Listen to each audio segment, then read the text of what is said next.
morning, everyone, and welcome to AIS platform where we try to share time to time various aspects related with our well-being or various ailment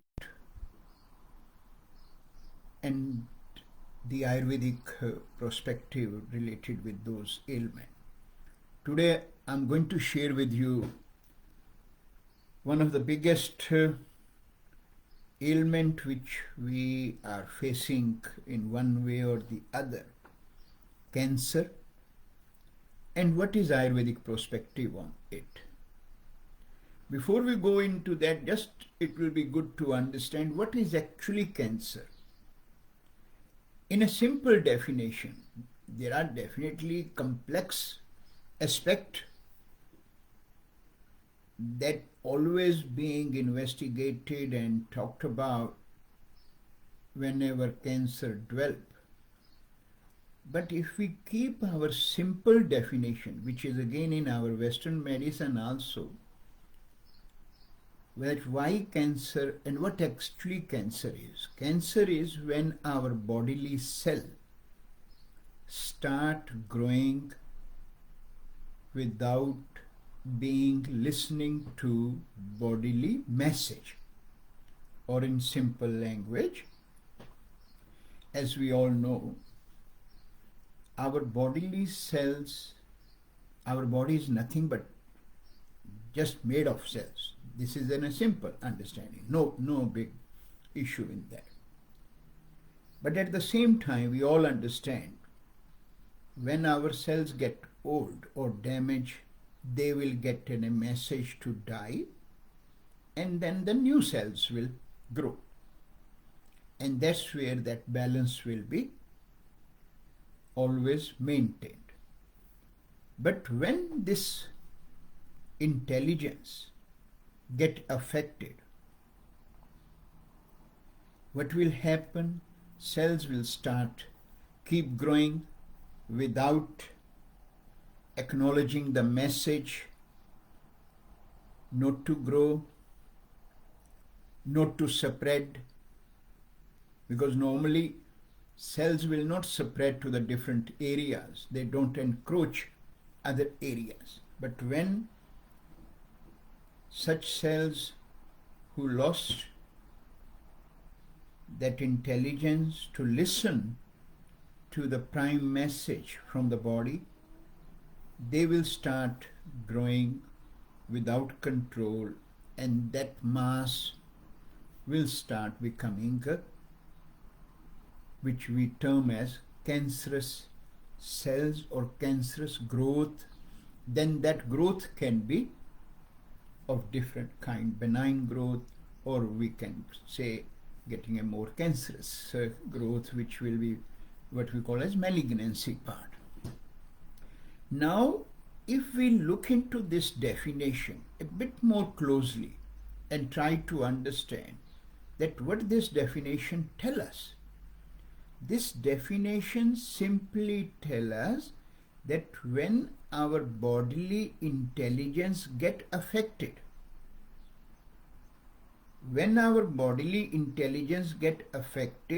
bodily system does not work in harmony. And what is bodily intelligence and what is bodily system? System is nothing but made of our cells. And when cells lost that intelligence or lost that directive to listen and behave according to the bodily intelligence message, that's where the problems come up. Even though every problem in our body will be the resultant part of this simple definition, but problem is with the concept of making things complex, we have started ignoring the simple principle that as long as we can keep our bodily intelligence in balanced state, our bodily intelligence has the ability to minimize the build-up of toxins which ultimately hamper the intelligence of our bodily mechanism, means our cells. So question comes up, why we don't listen? Answer is very simple. Because we listen what is being directed to us, what is being bombarded around us. And it's in a simple principle that when someone wants to do some kind of damage to you, what they will do, first of all, they will take away your attention.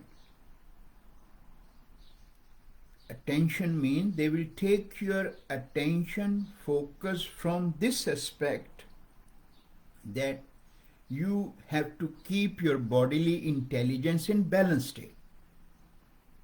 And then when we not able to act, not able to do the things to keep our bodily intelligence in balanced state, problems will start manifesting in our body. And now someone can ask, who is going to do that? It's simple. What you see around us, the bombardment of all these drugs, bombardment of all these so many so-called supplement, because don't ignore this principle or this focus or simple understanding that this drug and supplement is in a billion and trillions and trillions and trillions dollars market, and that will not survive if every individual in this universe tried to keep their bodily intelligence in balanced state by making simple choices, what has been shared with us from centuries, that look at your lifestyle, look at your diet, look at your mental factor, emotional factor, and behave properly. But we don't want people to live healthy, because if they will start living healthy, how these businesses will grow? That is the one factor. But what message I am sharing here with all of you is, if those people are making effort to take your attentions away so that they can run their business by infiltrating these various incompatible food substances around you, incompatible lifestyle choices around you, and built up so much of mental factor by making you to be more and more fighting under the influence of hatred, jealous, anger, frustrations, overachieving, and those components, they will harm your bodily intelligence. That's a simple understanding which we need to talk about. And that's not only for the cancer. This is for every ailment. And I know, no matter how much we talk about that principle, and this principle is not something has been developed by me or has come up only into existence in today or yesterday. This has been with us for thousands of years, from one science, what we call as Ayurvedic Science, Ayurvedic Medicine. That is why this modality comes into existence at a first place for the well-being of mankind, so that it can pass on the message to mankind that how they need to live in harmony, live in balance. But since that time, so much has gone through around us that we never even able to understand the simple definition of wellness, not to talk about cancer, even for simple hay fever. The definition will be same, but the intensity of that can make the things complex for us. So let's come back to the cancer part which I was talking. Now, if this definition is always in front of us, and all our big drug companies or these so-called supplement companies can focus on this aspect, that how we have to revive bodily intelligence of every individual, rather than bombarding them with different kind of supplement and then hampering the normal bodily intelligence, which will then develop so many complications, which cancer is one of them. Same way is with our drug companies.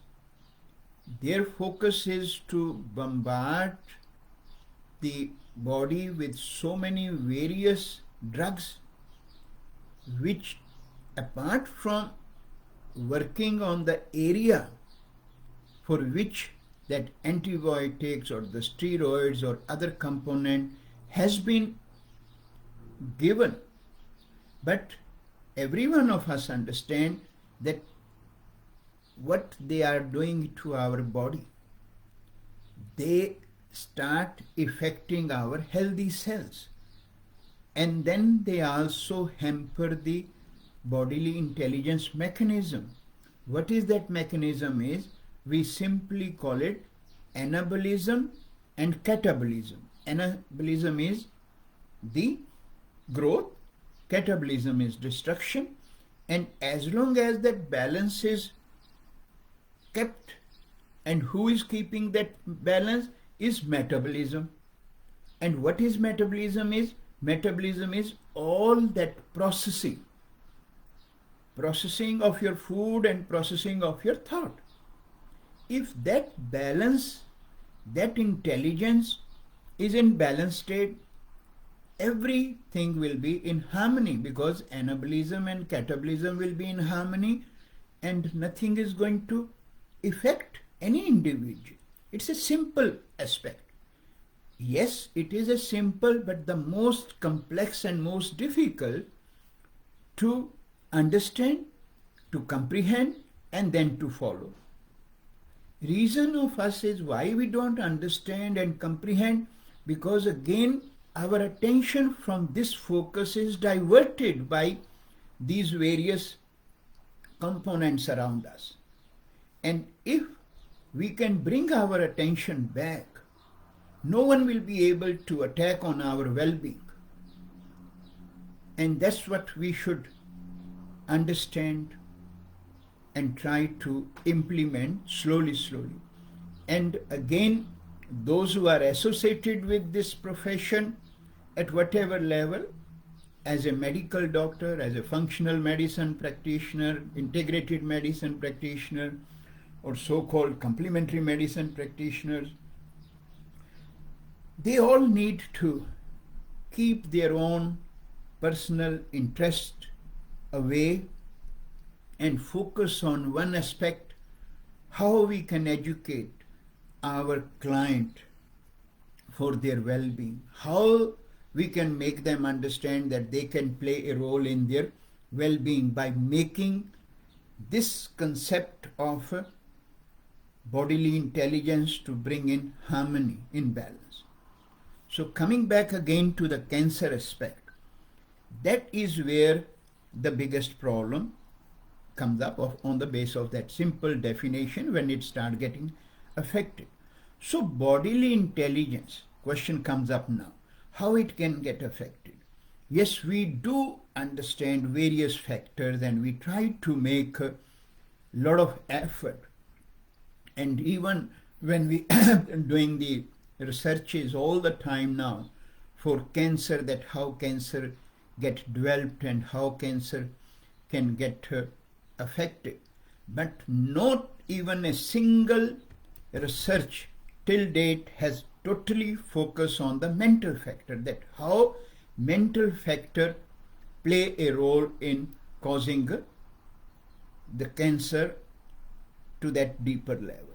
And if we look at every cancer, I will definitely talk about few cancers, but you will find when there is a lack of success, resentment, anger, frustration, jealous, hatred, frustrations, and then the fear and anxieties and panic of so many aspects is dominated in that individual.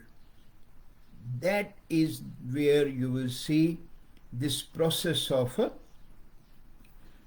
your bodily intelligence start getting affected, and problems can filtrate to the deeper level, what we ultimately call cancer problem. You can pick up any cancer, and in each cancer you will be able to see the dominance of these factors will always be there. Even if we pick up what are the common cancer, especially in women, if we talk about breast cancer is one of the commonest cancer. Every one woman out of 8 women is suffering from this problem. And then we have cervix cancer, which is also predominant. And if we look at from the Ayurvedic aspect, we have 7 chakras in our body. And you can easily look at the second chakra, what we talk about, our Swadhisthana chakra, which is the prime chakra, which will always be get involved in these 2 cancer. And then the other chakra which get involved is what we call as our throat chakra. And then the other chakra which will get involved is the Manipur chakra. Now, any woman who is suffering from breast cancer, if they look at, or if we as a practitioner look at, they will always have some kind of aspect related with their relationship, means related with their marriage, related with their children aspect, not having children or thinking of that part. No one given a bit of consideration into those areas, that how from the very beginning, if each woman can be advised how to deal with those aspects and how to create a balance in those desires, in those indulgence, I'm sure collective effort can minimize, if not totally, more than 50 to 60% onset of cancer.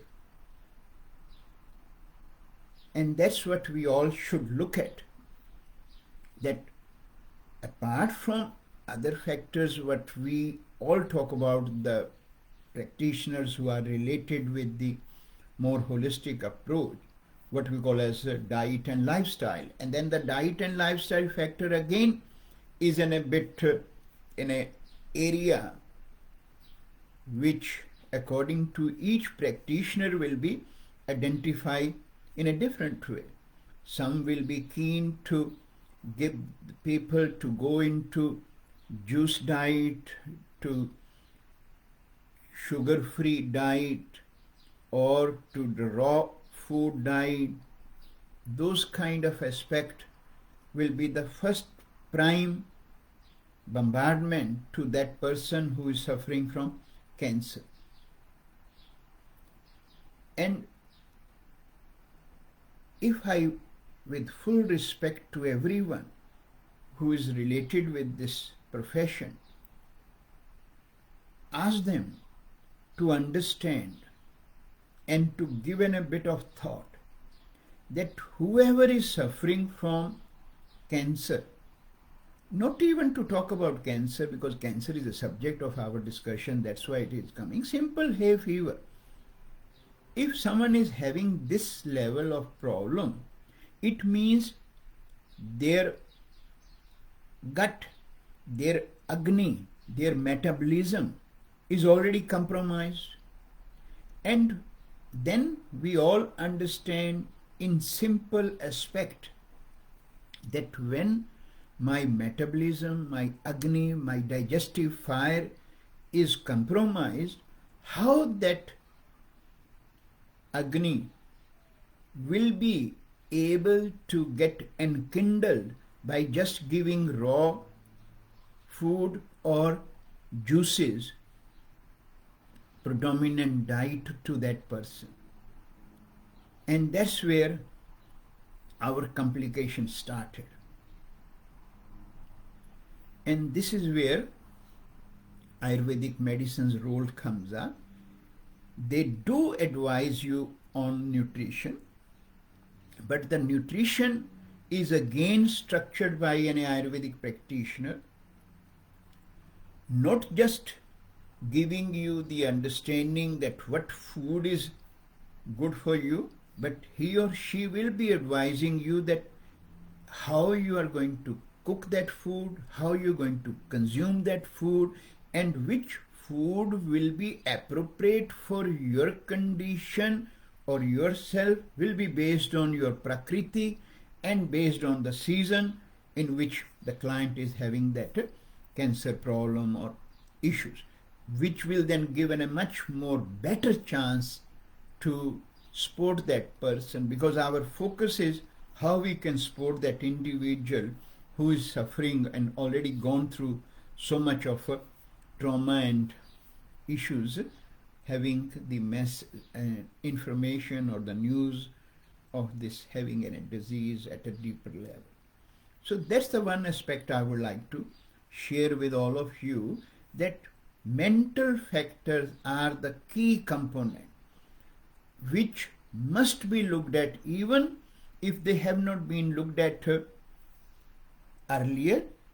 But when the cancer has been diagnosed, even when you are that person is with you in your clinic, you can assess, you can find out that that person, that client has all those various factors of mental state somewhere in their life has been a part of their problem. And our focus will be to give them the understanding that even from today onward, they can start realizing that how they have to restore the balance in those areas, in those thoughts. And then when we're looking at the bigger picture, that how we can stabilize our Swadhisthana chakra and then the throat chakra and the Manipur chakra, we can create a balance in that individual in a much more better way.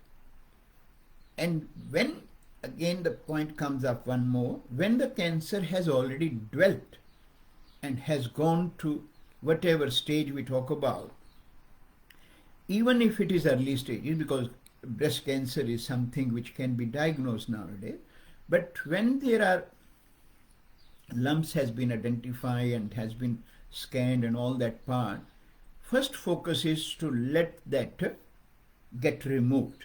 that there is no question about that it will be difficult for you to let them wait or start talking about. If it is early stages and it has not gone into the malignancy, yes, there are ways to correct the problem or certain aspect, but then otherwise this is how we all need to accept and work.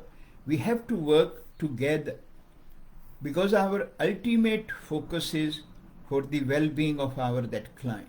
But after once the intervention of our oncologist has happened, because they don't advise you and they don't even look into, as I said first, there are no way their focus is on how you can prevent that happen, how you can look at your lifestyle, diet, and then the mental factor. No one even talk about. This is how we have to understand. In the same way, if you look at the colon cancer, which is another big cancer nowadays, which again relate with the primarily with the Manipur chakra, and that's where how what you are eating, how that is getting processed will be the one factor. But then still how that person is consuming, how that person is preparing the food will come a lot into consideration, which no science does nowadays. Again, the focus will be on the same sort of aspect of juicing and raw and other aspect, which does not really lead to that client anywhere apart from giving a temporary benefit. Then look at the other cancer, which is our brain part, brain tumors, brain cancer. Now, if you look at the history of that client, when we are taking and trying to understand, drugs will be the prominent component in their life at some stage. Alcohol is another biggest consumption, and then all other stimulant will be playing a huge role in causing that problem. But the problem is those who are trying to treat even, right? If they are into these things, or those who are into researches, if they are into these things, they will never ever give a consideration that these things can play a role in leading to such cancer. And that's why we all need to make a collective effort that how we can support our client without having our own egos on a front level. Our one focus should be how we can create such a program which can help our people who are suffering from this deeper and more dangerous ailment. And the solution is very simple, but it has to come collective. And that's what I'm saying. Without thinking that my approach and his approach or her approach is better, approach had to be one which encompass every aspect, and the prominent one is our mental factor, emotional factor. Then you need to look at diet, but in a much more bigger way, not to think of protein dominant, carb dominant, eliminate the sweet part from their life, because again, these are the certain aspects. When we will look at the bigger picture, you will find sweet is the most important component to keep your bodily intelligence in balanced state. But our limited understanding of the sweet is only chocolate, only lollies, only muffin, only cake, and then the white sugar, which is a pure poison anyway. We don't go away from that.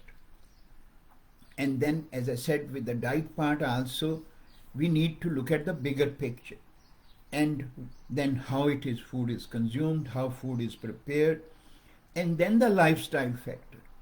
And in the lifestyle factor, one of the most important component cannot be ignored. Without the involvement of that, no way we can empower, no way we can support that individual, that how they can play a role in their well-being. which we call as our daily and seasonal regime. This is one of the most important component of well-being, which has been given to by our ancient Ayurvedic science, and we all should look into that, no matter what modality you are into.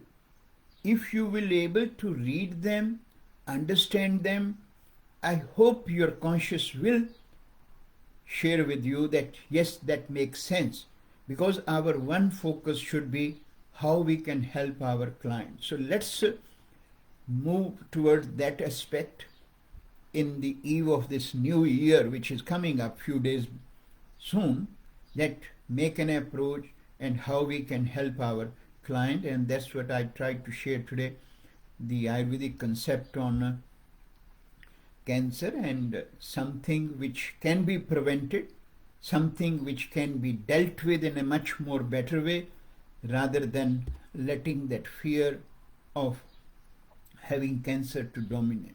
Thanks everyone.